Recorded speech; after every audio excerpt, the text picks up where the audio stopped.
Hello everybody and welcome to my channel. For those of you that are new here, my name is TURI and I am a registered behavior technician in the state of Florida. In today's video, I'm going to finally be going over the requirements needed in order to become a BCBA or a board certified behavior analyst.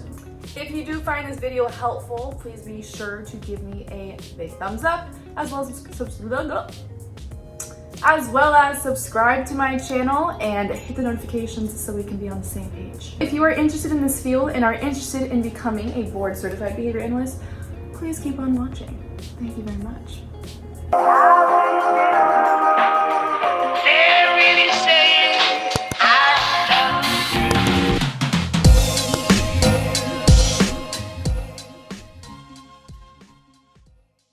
The following information is coming straight from the BACB website.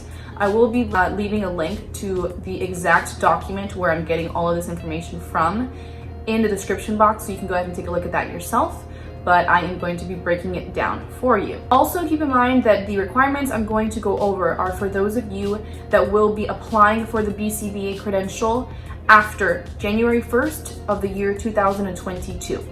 So for example, that would apply to myself. I am starting graduate school here in a month, so July 13th, something like that.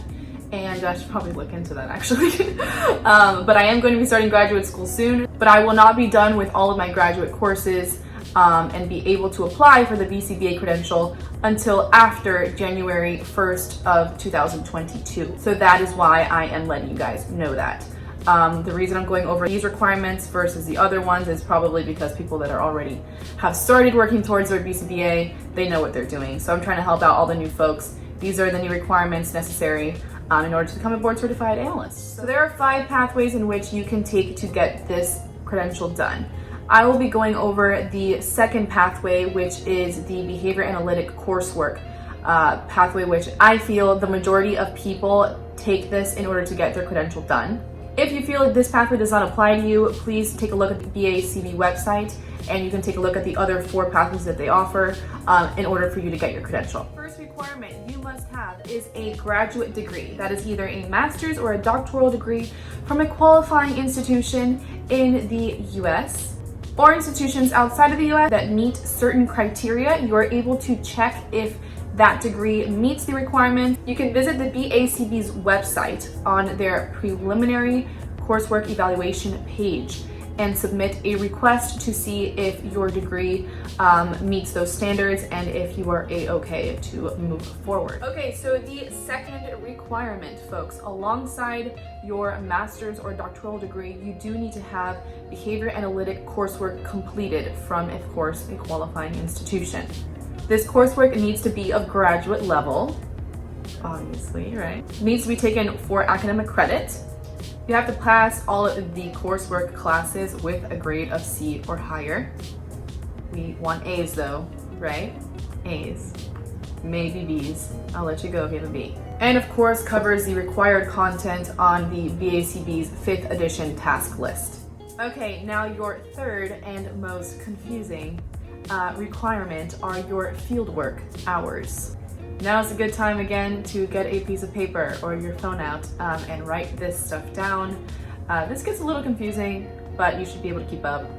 Not a big deal. In order to apply for the credential, you need to have 2,000 fieldwork hours done and recorded. You may not start collecting your fieldwork hours until you start your first behavior analytic course work. So your first class, until you start your first class, you cannot start collecting hours, so be sure to not start that too early.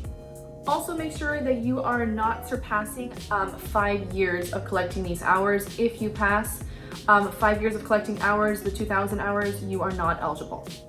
So when collecting your hours, you have a this is hard for me to say, supervisory period. Okay, so every supervisory period, I said it, is 1 month. Now within your month of supervision, you must have a minimum of 20 hours done or a maximum of 130 hours done. You of course can fall anywhere in between that too. You must also have 4 contacts. This is I don't know why I do that. 4 contacts with your supervisor every supervision period. These contacts must be at least 15 minutes long. You must also be observed one time by your supervisor with your client. Also remember that the total amount of hours you work, you must have 5% of those hours supervised by your analyst. Do you hear my neighbors? It's 12:30 on a Saturday. Be sure that you and your analyst understand that you must have 50% of your hours done by yourself. That means not in a group setting, but individual with one-on-one with your analyst. 60% of your accumulated hours must be considered the unrestricted hours. That means that the other 40% are restricted. So what is unrestricted and restricted hours? What does that mean?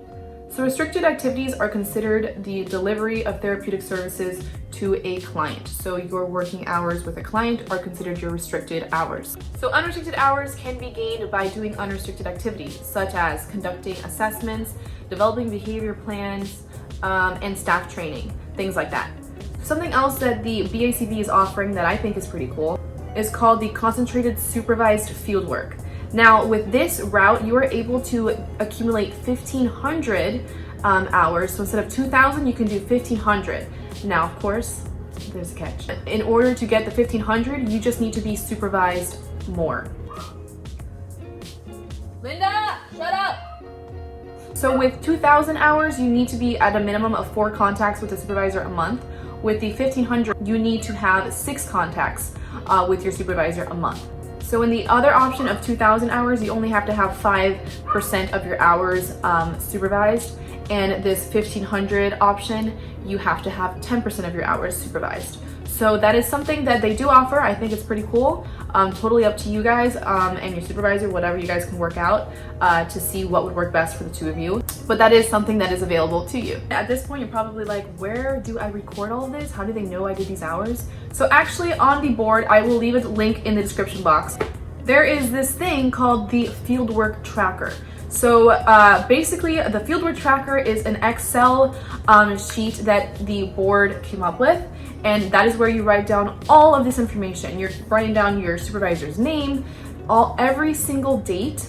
Oh my God, this tracker gives me headaches, but every single date, if you were by yourself, if your contact was individual, if it was a group contact, what you did during your session, what you did during your supervision. I mean, you write down everything on this tracker. So that is what you use to track your hours. So I will leave that down for you guys.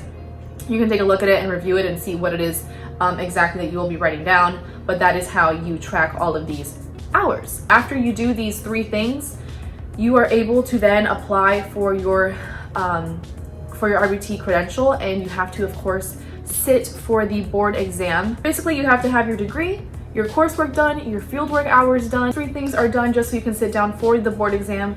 Once you pass that, you will officially be a board certified behavior analyst. I know that is all a lot easier said than done, but people have done it, people do it, and you can do it too. I'm gonna do it, so join me and let's get it done together, guys. Let's do this, yeah? If you found this video helpful, please be sure to give me a thumbs up as well as a like. What? It's the same thing, Anna. As well as subscribe to my channel. I love making these videos for you guys. Special shout out, by the way, to all of my foreign subscribers. I see you guys on my YouTube analytics, so it's the United Arab Emirates, Canada, and Australia. I see you guys. Thank you so much for your support. I hope that you find all of my videos helpful. If you are from another country that I did not just mention, comment down below where you're from out of curiosity. I want to know. Thank you again for Thank you for watching, and I'll see you guys next time. Bye.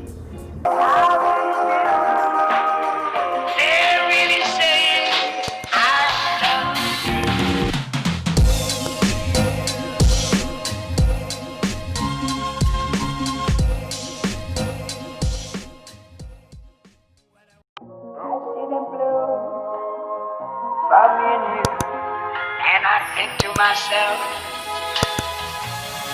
what a wonderful world.